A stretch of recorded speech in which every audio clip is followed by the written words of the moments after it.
El 2 de julio de 2009 es enviado por parte del Ejecutivo el proyecto de reforma a la Ley de Servicio Público y Carrera Administrativa. La Asamblea asume el reto y enseguida la comisión encargada de tratar los temas laborales comienza a debatir dicho proyecto. En noviembre del mismo año se presenta la ley en el Pleno de la Asamblea, donde se piden algunas rectificaciones a varios artículos. La ley entonces pasa nuevamente a manos de la comisión encargada, que en adelante trabajaría por alrededor de 9 meses en la sociabilización de la ley. Hicimos una gran actividad de socialización, pero también compartimos aquí con los actores sociales. Habíamos establecido un mecanismo que quienes traían sus propuestas se queden trabajando con los asesores para ver en qué medida era posible acogerlas y en qué medida no. En agosto de 2010 se presenta de nuevo la ley, ya modificada y corregida al Pleno de la Asamblea. Luego de varias horas de debate, con 108 votos, se aprueba el texto. En esta nueva ley aprobada, una de las novedades es que la policía y las Fuerzas Armadas entran a ser parte de la nómina de servidores públicos. Yo quiero señalar que disciplinadamente la policía y el ejército asumieron y aceptaron pasar a ser servidores públicos. No tuvimos ninguna objeción. La ley aprobada con mayoría pasa al Ejecutivo. El objetivo es que el presidente, como colegislador, también haga sus recomendaciones con relación a la ley. ¿De dónde vino con un veto significativo?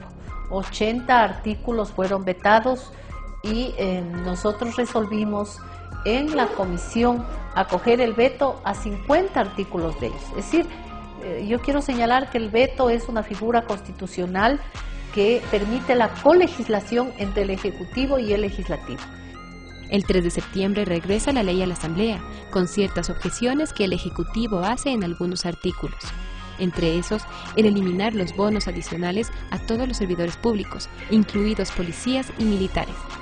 La Asamblea había aprobado la ley, exceptuando a estas dos instituciones. Aquí es donde se traba el debate. La Asamblea no decide ni aceptar ni allanar esta decisión presidencial. El asunto es que cuando pusimos los beneficios para la jubilación, el propio equipo del ejército y la policía que trabajaban con los asesores, con algunos asambleístas, pidieron no ser incluidos en los beneficios de la jubilación, pero que se mantengan sus condecoraciones.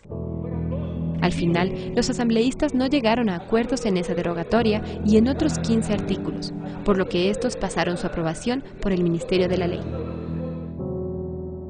Al día siguiente, los policías se amotinaron en el Regimiento Quito número 1.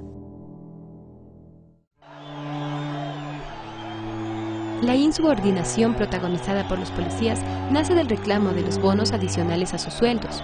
Pero, ¿cuánto gana un policía? Desde 2002, cada año los miembros de estas instituciones han tenido un aumento en su salario.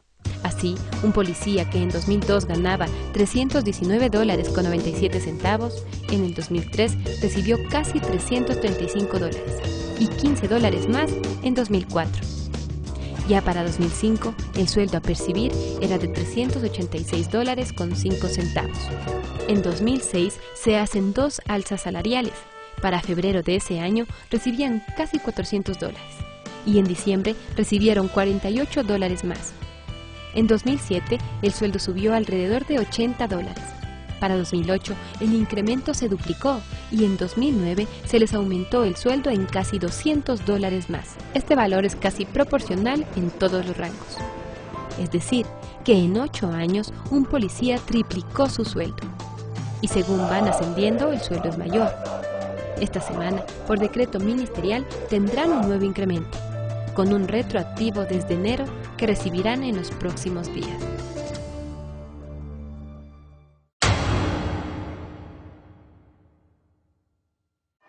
Luego de la batalla campal de la que todos los ecuatorianos fuimos testigos, las consecuencias son lamentables. Pérdidas humanas y económicas dejan un saldo rojo al país.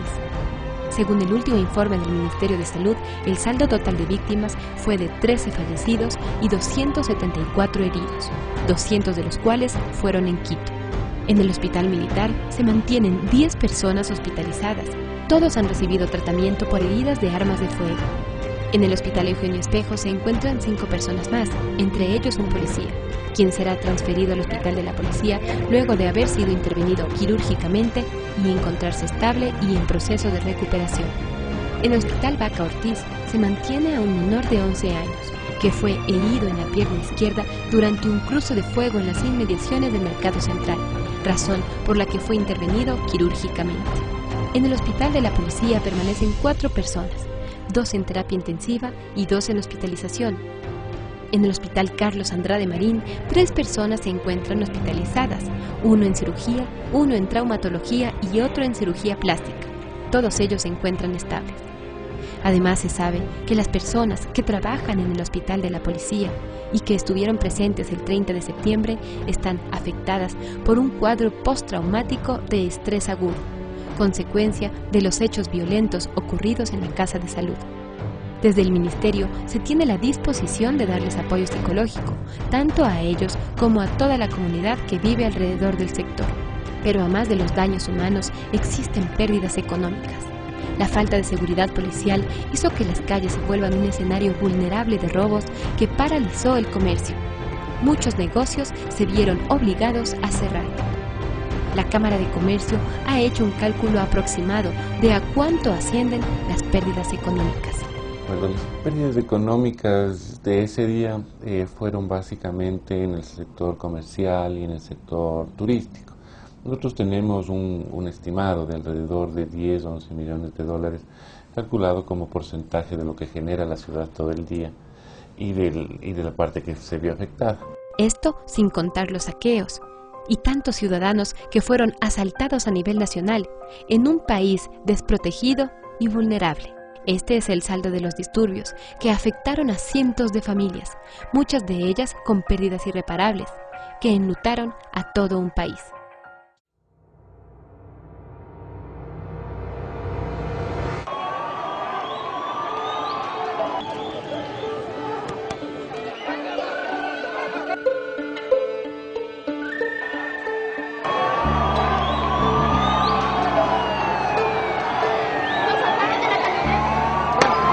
Mi primera percepción fue indignación, molestia, ira, porque no podía admitir que los uniformados estén en una forma exageradamente agresiva, muy agresivos para con la prensa, muy agresivos para con el pueblo.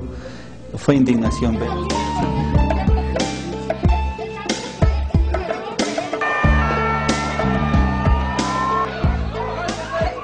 Y vi que fue la policía la primera en hacer algo contra la población, sobre todo utilizando a gente que no eran propios policías. Se les notaba, no iban uniformados bien y llevaban una camisa o un pantalón, pero no iban uniformados bien y haciendo como si estuviesen locos.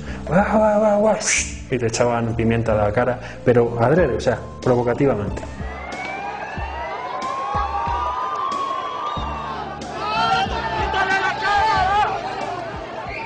Han sido golpeados 3 camarógrafos de nuestro equipo, ha sido rota una cámara de televisión, un hospital privado cercano al hospital de la policía no atendió a uno de nuestros compañeros que fue a que lo revisaron médico, porque el argumento que ellos tenían era que iba a llegar enseguida la policía y que preferían que los periodistas no estuvieran presentes allí.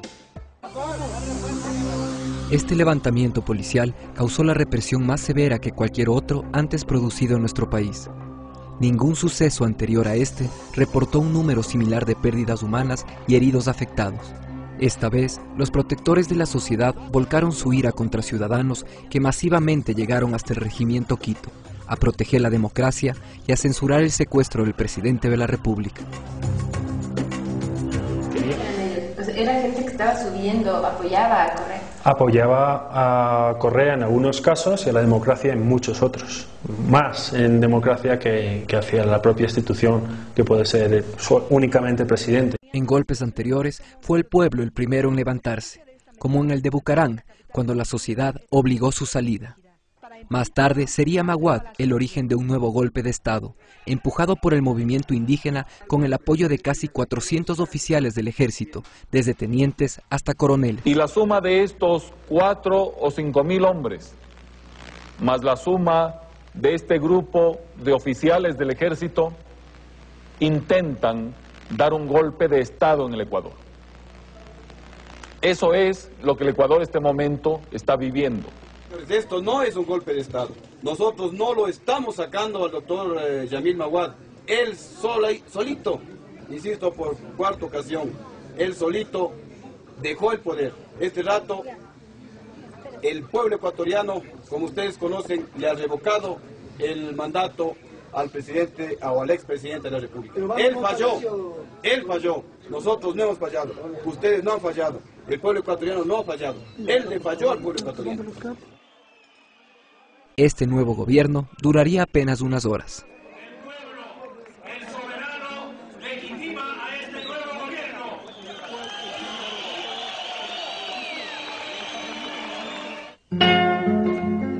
5 años más tarde, a quien se autodenominó Salvador de Democracias, el pueblo le pasaría factura a un gobierno destacado por la corrupción y la sumisión a intereses internacionales. En esta ocasión, las fuerzas del orden respaldaron el mandato ciudadano. No soy un hombre de violencia.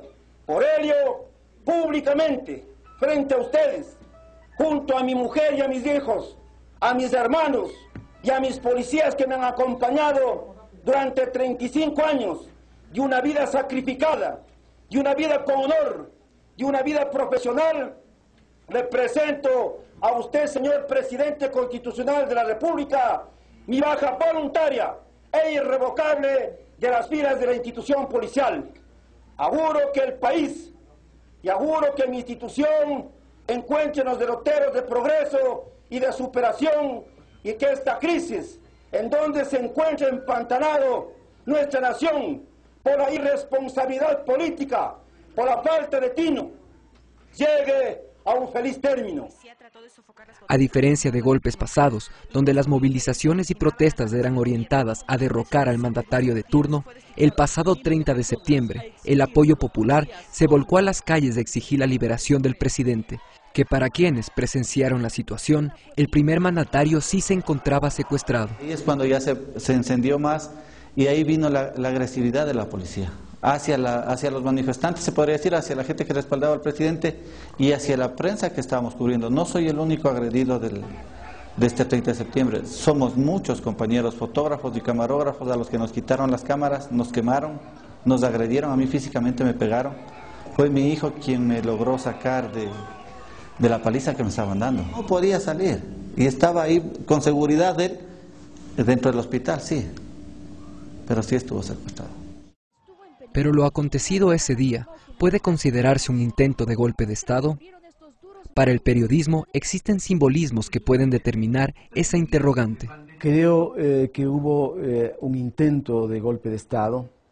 Generalmente cuando se han producido estos eventos en nuestro país y en otros de Latinoamérica, Honduras es lo más cercano que podemos recordar, hay una estrategia fundamental: tomarse los aeropuertos.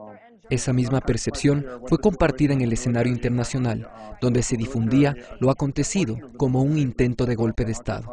Hubo distintos momentos. Al inicio los medios estuvieron bastante preocupados, no por el levantamiento policial, sino por la toma del aeropuerto. Porque típicamente en el imaginario periodístico, la toma del aeropuerto es sinónima de golpe de Estado. ¿Pero qué respaldó a los policías a ejecutar esta situación? Situación que antes solo el pueblo, unido y decidido, pudo llegar a proponer.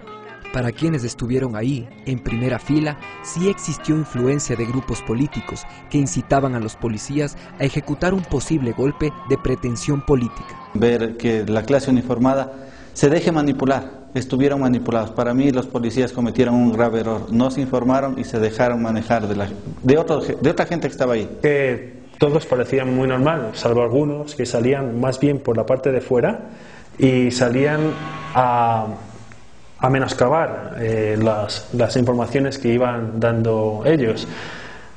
Por lo tanto, dentro de los cuatro personas que pudieron montar todo esto, prácticamente esos 4 son los que movilizaban a todos los demás y los demás se dejaban.